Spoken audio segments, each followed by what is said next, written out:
صدی میں انقلاب اگر اہل بیت کے نام سے برپا ہوا ہے تو قرآن و سنت کے صحیح عالموں سے ہی ہوا ہے۔ کیا جنت البقیع کی شان رفیع ہے سب کچھ، یہ فاطمہ کے تصدق ہے بے گمان۔ لیکن حشر کے میدان میں جب اللہ اور اللہ کے رسول کے سامنے میں مجھے پیش کیا جائے گا، یہ مقدمہ لگے گا، تو میں ان میں شمار کی جاؤں گی جو آگ بجھانے والوں میں تھے۔ عیسیٰ بھی ایک ان کی شفا کا علیل ہے، پوری ذمہ داری کے ساتھ۔ عیسیٰ بھی ایک ان کی شفا کا علیل ہے، رکھو اعتقاد کیوں تجھے فکر دلیل ہے۔ نور دل فلک در زہرا کی خاک ہے، پڑھتا درود اس پہ خود خدا بند پاک ہے۔ ابھی تک ان کے دلوں میں بنو امیہ، یہ جملہ تھا اصل۔ ازل سے ابد تک اگر کوئی منافقین کے لیے کیٹناشک ہے تو مودت اہل بیت ہے۔ اب میں سید کامران چشتی صاحب سے گزارش کروں گا کہ وہ مائک پر تشریف لائے اور بی بی صاحب کی بارگاہ میں اپنی حاضری پیش کریں۔ اعوذ باللہ من الشیطان الرجیم، بسم اللہ الرحمن الرحیم۔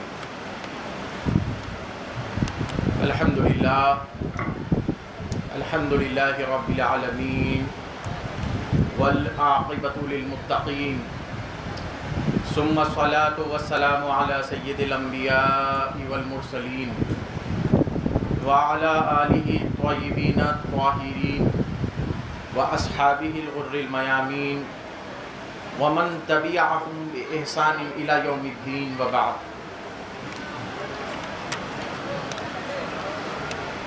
تمام سامعین ناظرین حضرات، یہ چند ایمان افروز اشعار ایک غیر مسلمان ہندو کے جناب سیدہ کی بارگاہ اقدس میں، بارگاہ ذیشان میں پیش کیے گئے ہیں۔ شاعر کا نام ہے چودھری دلو رام کوسری، یہ پارٹیشن کے پہلے کے شاعر ہیں۔ کہتے ہیں اہل ذوق کی سماعت یہ اشعار ہیں اور اہل مودت کے نظر یہ اشعار ہیں۔ کہتے ہیں سیدہ کا یہاں ہے جہاں مزار، کہتے ہیں سیدہ کا یہاں ہے جہاں مزار، کرسی و عرش اس کی فضیلت پہ ہے نثار، کرسی و عرش اس کی فضیلت پہ ہے نثار، میدان حشر ہوگا اسی جا سے آشکار۔ میدان حشر سب سے پہلے وہاں سے شروع ہوگا، میدان حشر ہوگا اسی جا سے آشکار، بچھے گا وہاں پہ تخت خدا بندے روزگار، بچھے گا وہاں پہ تخت خدا بندے روزگار، اور دربار ذوالجلال ہے مقام بقی ہے،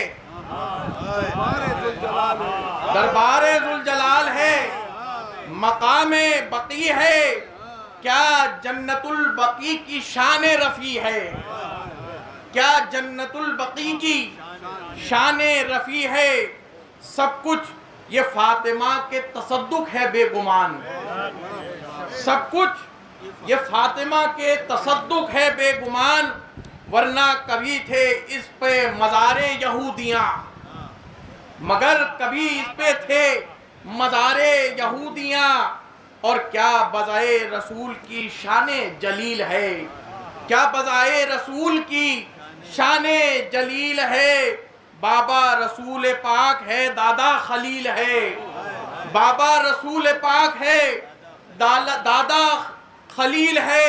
اور بہت عقیدت کے ساتھ یہ شعر پڑھ رہا ہوں، بڑی ذمہ داری کے ساتھ، پورے عقیدے کی ذمہ داری کے ساتھ یہ شعر پڑھ رہا ہوں۔ عیسیٰ بھی ایک ان کی شفا کا علیل ہے، پوری ذمہ داری کے ساتھ۔ عیسیٰ بھی ایک ان کی شفا کا علیل ہے، رکھو اعتقاد کیوں تجھے فکر دلیل ہے۔ رکھو اعتقاد کیوں تجھے فکر دلیل ہے، عیسیٰ بھی ایک ان کی شفا کا علیل ہے، رکھو اعتقاد کیوں تجھے فکر دلیل ہے، اور نور دل فلک در زہرا کی خاک ہے، نور دل فلک در زہرا کی خاک ہے، پڑھتا درود اس پہ خود خدا بند پاک ہے، پڑھتا درود اس پہ خود خدا بند پاک ہے، اور معصومہ ہے کہ حرمت حوا ہے فاطمہ، معصومہ ہے کہ حرمت حوا ہے فاطمہ، دنیا میں شہزادی دنیا ہے فاطمہ، خاتون خلد مریم کبریٰ ہے فاطمہ، خاتون خلد مریم کبریٰ ہے فاطمہ، صدیق ہے بطول ہے زہرا ہے فاطمہ، صدیق ہے بطول صدیقہ ہے بطول ہے زہرا ہے فاطمہ، سب عورتوں میں ایسی فضیلت کس کی ہے، بیٹی بنی بیٹی نبی کی اور وہ زوجہ علی کی ہے، آئی ہے کس کو چادر تطہیر یہ کہو، آئی ہے چادر تطہیر کس کو یہ کہو، عفت کا ملک کس کی ہے جاگیر یہ کہو، عفت کا ملک کس کی ہے جاگیر یہ کہو، اور منظر حق کو کس سے ہے توقیر یہ کہو، منظر حق کو کس سے ہے توقیر یہ کہو، بیٹے ہیں کس کے شبر و شبیر یہ کہو، بیٹے ہیں کس کے شبر و شبیر یہ کہو، اور آخری شعر ہے تکریم کس کی گھر میں جناب علی نے کی، تکریم کس کی گھر میں جناب علی نے کی، تعظیم کی کس نے برسر منبر پر نبی نے کی، تعظیم کس کی برسر منبر پر نبی نے کی۔ تمام سامعین ناظرین حضرات، آج کا یہ پرعلم اور ثانیہ عظیم 8 شوال المکرم بلیک ڈے کے نام سے مسمى اس لیے ہے کہ اکثر حاضرین جو بارگاہ غریب نواز میں زیارت کے لیے آتے ہیں انہیں ضرور جو گھروں میں پاک صلب سے ہیں ان کے دلوں میں اہل بیت کی محبت ہے،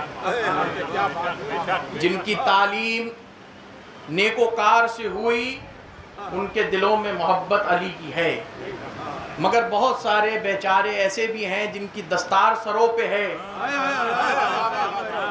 بیچاروں کے دستار سروں پہ ہے اور انہیں یہ معلوم ہی نہیں کہ حشر کس کے سائے میں ہے۔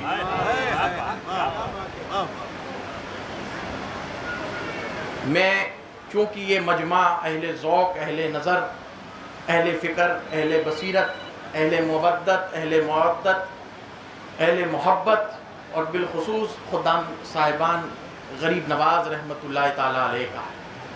الحمدللہ غریب نواز کی خمیر سے، اس روٹی کی خمیر میں ہم کو جو تاثیر عطا ہوئی ہے وہ مودت اہل بیت اطہار ہے۔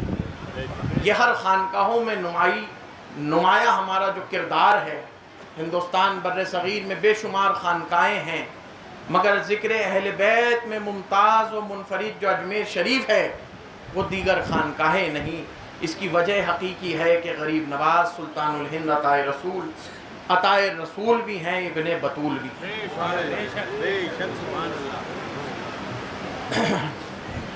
جنت البقیع، جنت المعلا، حرمین شریفین کے آنکھ کا تارہ، جنت البقیع میں جو آل سعود آل یہود نے، نجدی سلفی وہابیوں نے جو مسمار کی ایک ناپاک کوشش کی اور اس کے تحت بڑے بڑے اکابرین اہل بیت جن میں خود جناب سیدہ کائنات سلام اللہ تعالی علیہا کا مزار اقدس موجود ہے اور اس پر قبہ موجود تھا، اس کو مسمار کیا ہے۔ ابن بطوطہ لکھتا ہے کہ جب میں سفر حجاز پر تھا، رسول کریم صلی اللہ علیہ وسلم کے گنبد اقدس کے بعد جو سب سے رفیع و بلند روزہ تھا وہ جناب سیدہ طاہرہ سلام اللہ تعالی علیہا کا تھا۔ ابن بطوطہ لکھتا ہے کہ جناب سیدہ کا مزار اقدس گنبد مبارک گنبد خضرا کے بعد سب سے رفیع و عظیم تھا، جسے ان ناسوروں نے، ناپاک بنو امیہ کی اولادوں نے زیر خاک کر دیا۔ اس وقت میں جن احساسات کا حامل ہوں اس پہ مزید کچھ اپنی خطابت نہیں کرنا چاہتا، یہ فضائل و مناقب نہیں پڑھنا چاہتا، کیونکہ یہ منصب مصائب پڑھنے کا ہے، نہ کہ مناقب اور فضائل پڑھنے کا ہے، کیونکہ جناب سیدہ کا روزے کی توہین ہوئی ہے۔ یہ عین مترادف ہے کہ جناب سیدہ کائنات کی ذات کی توہین ہوئی۔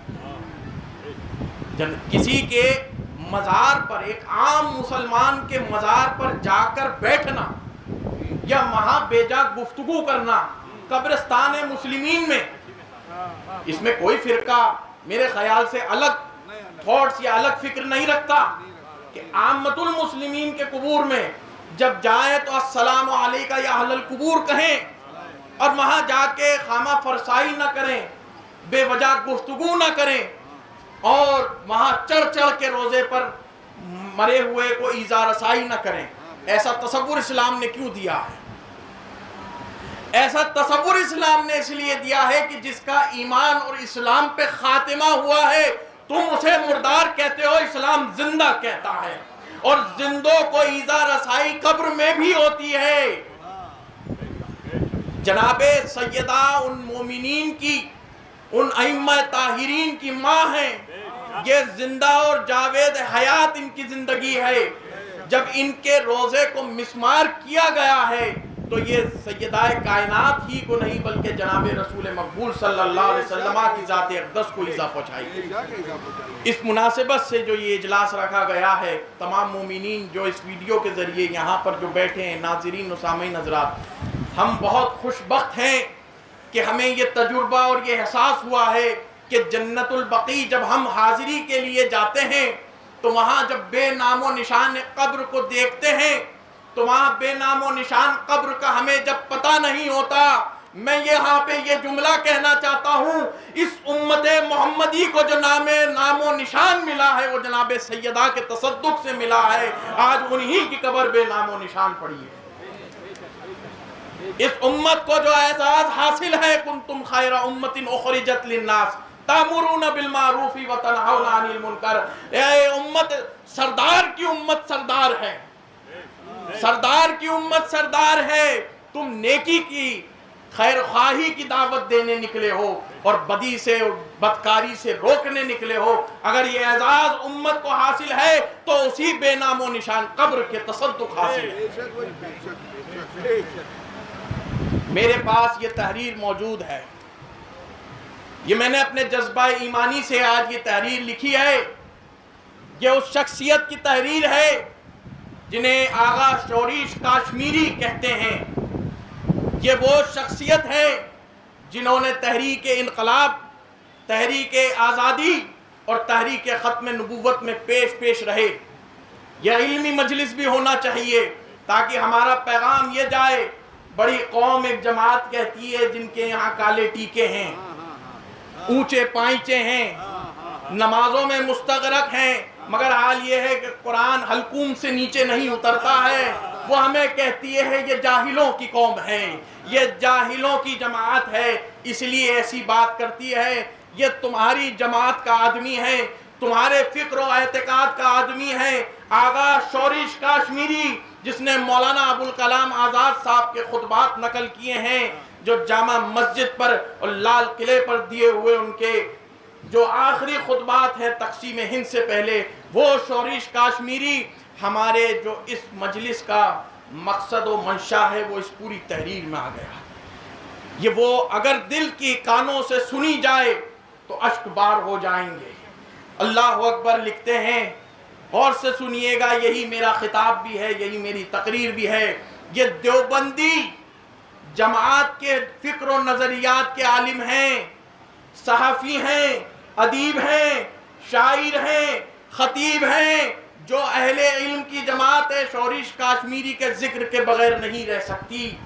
دیکھو کیا لکھتے ہیں کہ جنت البقیع جو خاندان رسالت کی 2/3 افراد کی مدفن شروع اسلام کے درخشندہ چہروں کی آخری آرام گاہ ہے، 2/3 اہل بیت یہاں مدفن ہیں، اور ان انگنت شہدائے اسلام، صلحائے امت اور اکابرین دین کا سفر آخرت کی منزل ہے۔ ایک ایسی اہانت، ایک ایسی توہین کا شکار ہے کہ دیکھتے ہی خون کھول اٹھتا ہے۔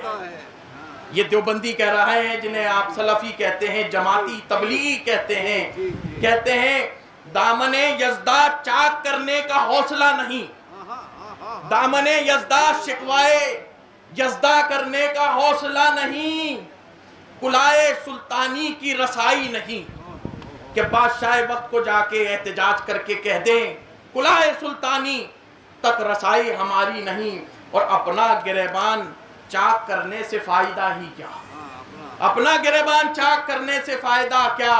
انہی ذرہ برابر احساس نہیں، ان آل سعود کو ذرہ برابر احساس نہیں کہ اس مٹی میں کون سو رہے ہیں۔ رسول مقبول کے لختے پارے ہیں، ان کے نور نظر اور نور نظر کے چشم و چراغ ہیں، ان کے نور نظر جناب سیدہ اور جناب سیدہ سلام اللہ علیہا کے چشم و چراغ ادھر سو رہے ہیں۔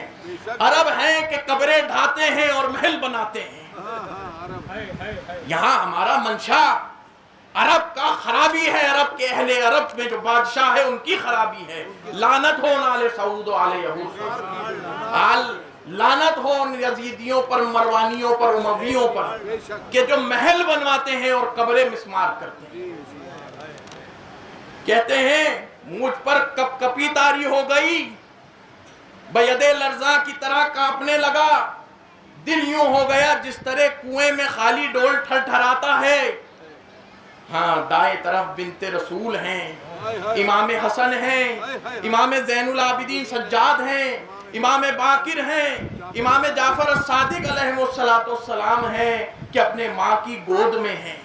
ہائے ہائے ہائے ہائے ہائے، تصور ہے یہ کھینچا اس آدمی نے کہ اپنی ماں کی گود میں ہیں، اور جو کربلا میں رہ گئے تھے ان کی جدائی کا حزن ماں کی قبر سے محسوس ہو رہا ہے۔ کیا بات کہہ دی، کیا بات، اور جو کربلا میں رہ گئے، ارے جنہیں تو دفن ہونے کی بھی فرصت نہیں ہوئی، جن کے مسلح لاشوں کو پائمال کیا گیا، ارے وہ جدائی سیدہ کے قبر سے محسوس ہوتی ہے ان کربلا والوں کی۔ کاشمیری لکھ رہے ہیں، کہتے ہیں محسوس ہو رہا ہے شوہر نجف اشرف میں ہیں اور باپ وہ سامنے کے بیچ میں چند مکان حائل ہیں۔ جو مدینہ المنورہ گئے ہوں، جب سلام پیش کرتے ہوں سیدہ کی بارگاہ میں تو عربوں کے چند مقام، مقامی عربوں کے چند مقام اور فاصلے پہ گنبد خضرا ہے۔ کہتے ہیں کہ چند فاصلے پہ جناب حضور نبی کریم صلی اللہ علیہ وسلم کا روضہ ہے، اور ادھر جناب سیدہ کا مدفن گاہ ہے، اور درمیان میں کچھ گھر ہیں۔ اور کہتے ہیں دنیا والوں نے مرنے کے بعد بھی دیواریں کھینچ دیں، میں چپ چاپ خاموش کھڑا رہا۔ جواب یہ لوگ جو مسلمان ہیں، اللہ کے رسول جب سوال کریں گے میری اولاد کا تم نے میرے خاندان کے جانے کے بعد کیا کیا، کیا کیا تم نے میرے جانے کے بعد؟ بنت رسول کے قبر پر میں بے دست و پا کھڑا رہا، محویت یہاں تک پہنچ گئی، اس طرح گم ہو گیا خیالوں میں کہ ہوش و حواس ہی نہیں رہا، آہے نارسا منجمد ہو گئی، اور قبر پر میں بے دست و پا کھڑا رہا۔ آنسوؤں کی طغیانی رک گئی، آنسوؤں نے بھی اب تو ہاتھ جوڑ لیے کہ نہ رہے، اب نہ بہے، آنسوؤں کی طغیانی تھم گئی۔ ملک عباس نے آغا صاحب سے فاتحہ پڑھنے کو کہا۔ ملک عباس اس دور کا گورنر، شاہ فیصل کے دور میں 14 دن کے سفر پر حجاز پر کاشمیری نکلے تھے، اور ان کی یہ کتاب بڑی مشہور ہے کہ شب جائے کہ من بودم، شب جائے کہ منبودم کتاب ہے، اس کا 221واں یا 201 صفحہ ہے، اس پر یہ رقم تراز ہے۔ 14 دن کی مسافرت میں بادشاہ وقت نے، اس وقت بادشاہ ملک عباس نے جو گورنر تھا، اس نے کہا فاتحہ پڑھیے جناب۔ آپ نے کہا میں پوری طرح ہل چکا ہوں، کیا انہیں ہمارے ہاتھوں کا احتیاج ہے؟ میں فاتحہ پڑھوں ہاتھوں سے؟ کیا انہیں ہمارے ہاتھوں کی ضرورت ہے؟ کیا ہماری دعائیں اور کیا ہماری مغفرت ہے؟ کیا ہم مغفرت کی دعا کریں گے؟ اور کیا ہماری دعاؤں میں اثر؟ تو خود ان کا محتاج ہے ملک عباس، تو خود ان کا محتاج ہے، ہم خود ان کے محتاج ہیں، ہم کیا ان کے سامنے ہاتھ اٹھا کے ان کے لیے دعا کریں گے؟ آگے لکھتے ہیں ہماری مغفرتیں ان کے بدولت ہوں گی، اور فاطمہ تو اب بھی کربلا میں ہیں۔ تیرے باپ کا کلمہ پڑھنے والوں نے تجھے اب تک ستایا، تیرے باپ کا کلمہ پڑھنے والوں نے تجھے اب تک ستایا، تیری کہانی زخموں کی کہانی ہے، تیرے ابا کی امت تیرے اولادوں کو ہمیشہ ستایا۔ ارے یہ تیرے والد کی امت ہے، جناب سیدہ آپ کے والد کی امت نے آپ کے بچوں کو ہمیشہ ستایا، اور بڑا زخمی جملہ لکھ رہے ہیں، آج 14 صدیاں ہونے کو ہیں، تیری اولاد قبروں میں ستائی جا رہی ہے، تیری اولاد قبروں میں ستائی جا رہی ہیں۔ آل رسول شہید ہو گئے جب تک زندہ رہے، ہر ایک نے جام شہادت پیا، معاندوں کی تلواریں ہمیشہ بے نیام رہی، معاندوں کی دشمنان اہل بیت کی تلواریں ہمیشہ بے نیام رہیں، اور کہتے ہیں جب تلواریں رحلت کر گئیں تو قلم تلوار ہو گئے، جب تلواریں بے نیام، تلواریں جن سے آپ کو قلم کیا سر، جب وہ بے نیام تلواریں ختم ہو گئیں تو قلم تلوار بن گئے۔ ہائے ہائے ہائے، آخری ہچکی بند ہو گئی، آنسوؤں کی بوندیں تھم گئیں، اور آگے کہتے ہیں مدینہ یونیورسٹی جو مدینہ المنورہ میں بڑی یونیورسٹی ہے، بڑے بڑے علماء وہاں سے سند لے کر آتے ہیں کہ ہم بڑے عالم ہیں، مدینہ یونیورسٹی کے علماء نے کہا، کیا کہا؟ ان سے بات ہوئی علامہ شورش کاشمیری کی، اب سننے کا مقام یہ ہے جو اب بول رہے ہیں وہ، میں آپ دیتا تھا، میں نے کہا عربوں کو کیا ہو گیا ہے، دیوبندی کہہ رہا ہے عربوں کو کیا ہو گیا ہے، ان کے مزارات کی بے حرمتی ان کے نزدیک قرآن و سنت ہے؟ ارے رسول پاک صلی اللہ علیہ وسلم کی آل و عطرت کی مزار کی بے حرمتی قرآن و سنت ہے، یہ عربوں کو کیا ہو گیا؟ لکھتے ہیں کیا انہیں روحوں کے اس سفینے کی عظمت کا اندازہ ہے؟ روحوں کے سفینے کی اس عظمت کا اندازہ ہے عربوں کو کہ یہ مسمار کرتے ہیں اور قرآن کی آیتیں پڑھتے ہیں؟ کہتے ہیں آل سعود جواب میں، مدینہ یونیورسٹی کے علماء کہتے ہیں جو ان کا ہمیشہ شکوہ رہا ہے، یہ جاننا ضروری ہے کہ اس کا پس منظر کیا ہے، انہوں نے گرانے کی جو تحریک شروع کری وہ کیا کہہ کر شروع کری، یہ جنت البقیع مسمار کیا کیوں کیا؟ کہتے ہیں کہ آل سعود سے پہلے بہت بدعتیں تھی، گمراہی تھی، اور شرک انتہا کو پہنچ چکا تھا۔ یہ ان کی 3 دلیلیں ہیں، یہ 3 دلیلیں، گمراہی، بدعت اور شرک، یہ 3 چیزیں ایسی پھیل گئی تھی اہل عرب میں، کب؟ آل سعود کے آنے سے پہلے، اور آج بھی ان کے حالات، ان کے اعمال، ان کی تحریکات، ان کے تجربے سے ہمیں معلوم ہوتا ہے یہ کچھ قدم اور آگے بڑھ گئے ہیں، یہ آل سعود کے ایجنٹ ہیں، آل سعود کے ایجنٹ ہیں۔ کہتے ہیں یہ بدعت، گمراہی اور شرک کی وجہ سے ہمارے علماء نے مسمار کیا۔ جواب دینا اب یہ صرف اہل بیت اطہار کی مودت ہی ایسا جواب دے سکتی ہے۔ قرآن و سنت بجا ہے، مگر قرآن و سنت وہ بھی پڑھتا ہے جو اہل بیت کا دشمن ہے۔ اب یہاں جس کا سینہ لبریز ہے اہل بیت کی مودت سے، وہ اس کا جواب دے گا، اور جواب دیا۔ کہتے ہیں منطق کے ڈھیر الگ کر دو، یہ تمہاری منطقیں ہیں، اسے الگ پھینک دو، اسے الگ کر دو۔ سوال اتنا ہے اس بدعت کا اور اس شدت میں کیا راستہ؟ کیا رشتہ؟ وہ بدعت تھی تو تم یہ شدت کرو گے، یہ شدت کرو گے اس بدعت کے ساتھ، اس بدعت کے ساتھ یہ شدت ہے؟ کہتے ہیں گمراہی کو روکنے کے آڑ میں بے حرمتی کرو گے، بے حرمتیاں جائز ہو جائیں گی۔ کہنے لگے بہت بھاری جملہ ہے ہم سب کے لیے، یہ ہمارے لیے عشق آموز بات ہے، سبق آموز بات ہے۔ کہتے ہیں کیا عشق کا نام عربوں کی لغت میں شرک ہے؟ کیا جملہ ہے، کیا جملہ ہے۔ کیا عشق کا نام عربوں کی لغت میں شرک ہے؟ یا ان کے یہاں سرے سے یہ لفظ موجود ہی نہیں؟ موجود ہی نہیں ہے، موجود ہی نہیں ہے۔ یہ عشق سے بے پایا لوگ جنہیں عقیدت ہی نہیں ہے اہل بیت سے، اور اہل بیت کے دشمنوں سے محبت کرتے ہیں، ان سے یہ گمان کرنا کہ ہم عشق اہل بیت میں لبریز ہیں اور ان کے لیے اپنی جانیں قربان کریں، انہیں کب گوارا ہو سکتا ہے؟ شورش کاشمیری کہتے ہیں کیا عشق بھی بدعت ہے، عشق بھی گمراہی ہے، عشق بھی کفر ہے؟ اور اگر میں یہ کہوں کہ عرب کی سرزمین پر عشق نام کا لفظ ہی نہیں ہے تو پھر بجا ہے، عشق نہیں ہے تمہیں، عشق سے خالی ہو۔ آخری پہنچ رہا ہوں، آخری بات کہتے ہوئے یہ کہتے ہیں کہ یہ ابھی تک ان کے دلوں میں بنو امیہ ہے۔ بنو امیہ، ہاں، یہ جملہ تھا اصل۔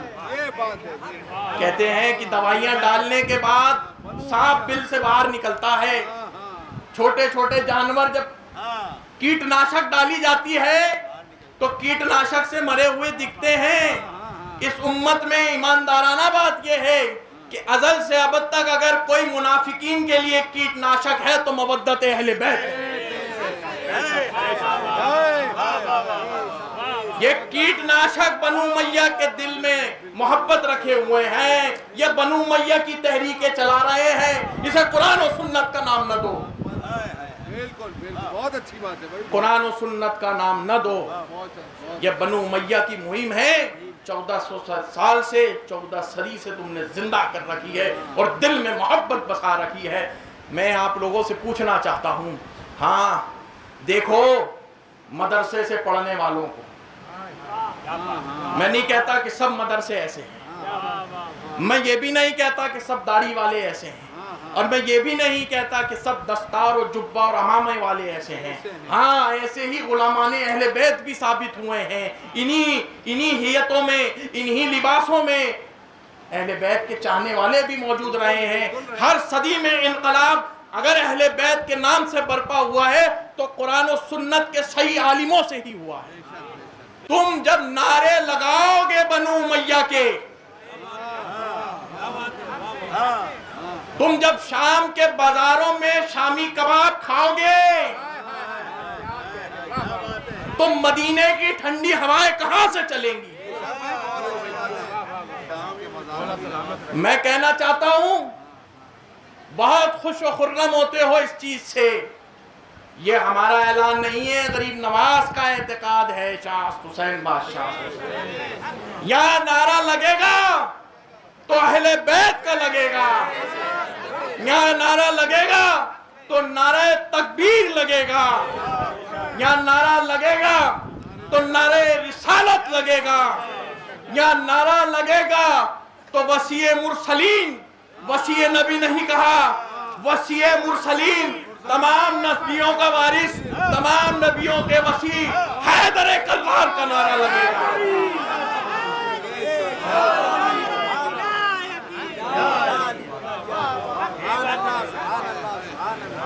اس لیے کہ جب یہاں پر طوفان اٹھتے ہیں تو رخ طوفان بدل جاتا ہے، جب یہاں پر قانون پاس ہوتے ہیں اور غریب نواز کے دامن کی بات آتی ہے، غریب نواز کے عزت کی بات آتی ہے، غریب نواز کے حرمت کی بات آتی ہے، تو غریب نواز کی ٹھوکروں سے وہ طوفان رخصت ہو جاتا ہے۔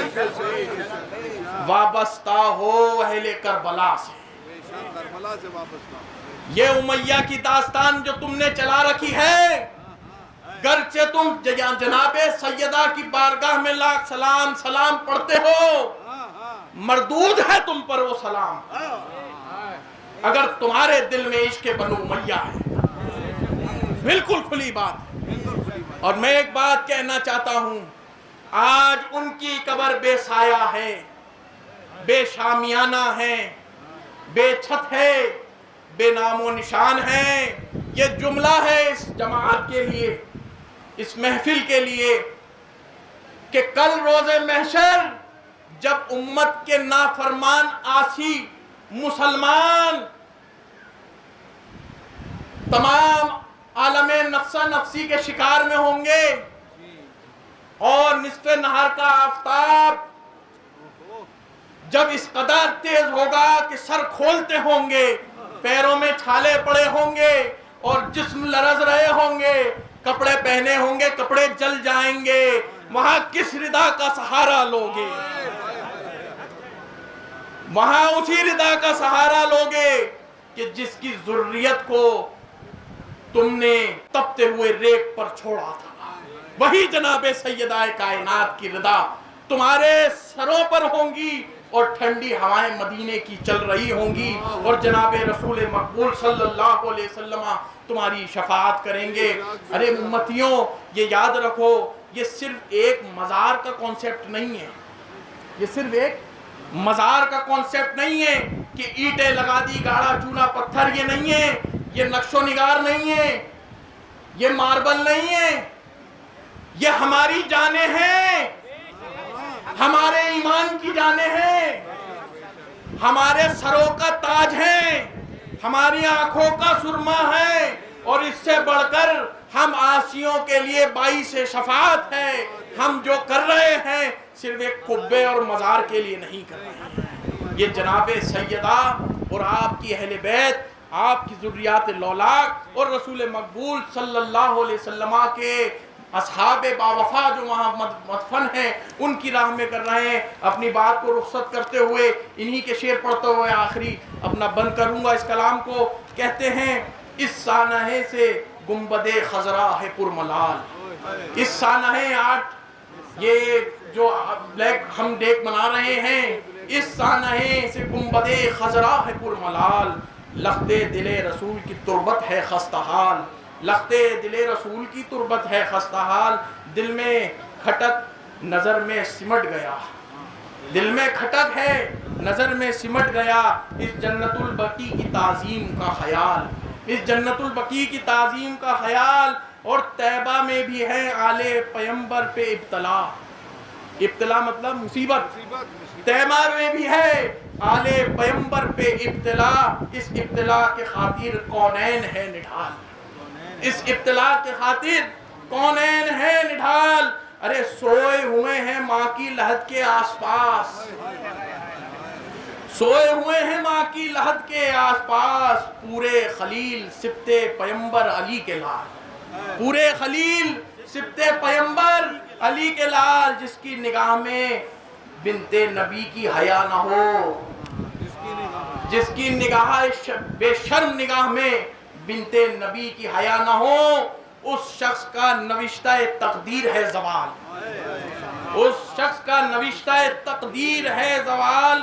اور کب تک آل پیمبر لٹی کٹی رہے گی، کب تک آل پیمبر لٹی کٹی رہے گی، جعفر و باقر و زین العباد گستاخ حال، گسیختہ حال۔ اور آخری ہے از بس کہ ہوں غلام غلامان اہل بیت، از بس کہ ہوں غلام غلامان اہل بیت، ہر لحظہ ان کی ذات پہ قربان جان و مال، ہر لحظہ ان کی ذات پہ قربان جان و مال۔ کیا یوں ہی خاک اڑے گی مزارات پاک پر، کیا یوں ہی خاک اڑے گی مزارات پاک پر، یہ شورش کا ہے خیال۔ ہم تمام جتنے اہلیان محفل ہیں ان کو ایک جملہ دے کر جانا چاہتا ہوں۔ ہماری حیات میں اللہ رب العزت ہمیں وہ منظر عطا کر دے، وہ خوش بخت منظر عطا کر دے کہ ادھر ہم رسول پاک صلی اللہ علیہ وسلم کی زیارت سے مشرف ہوں، ادھر جناب سیدہ کے روضے سے مشرف۔ اللہ ہم کو اس دن کو اس دنیا میں ہی دکھا دے۔ وہ جو کہا تھا کہ وہ تو ہونا ہی ہے، وہ تو امام مہدی کا زمانہ آنا ہی ہے اور وہ تو وعدہ پورا ہونا ہی ہے، مگر میں یہاں ایک جملہ دوں گا، یہ جملہ میرا آخری، یہ میری زندگی کا ہمیشہ منشا رہا ہے کہ استعمار جنت البقیع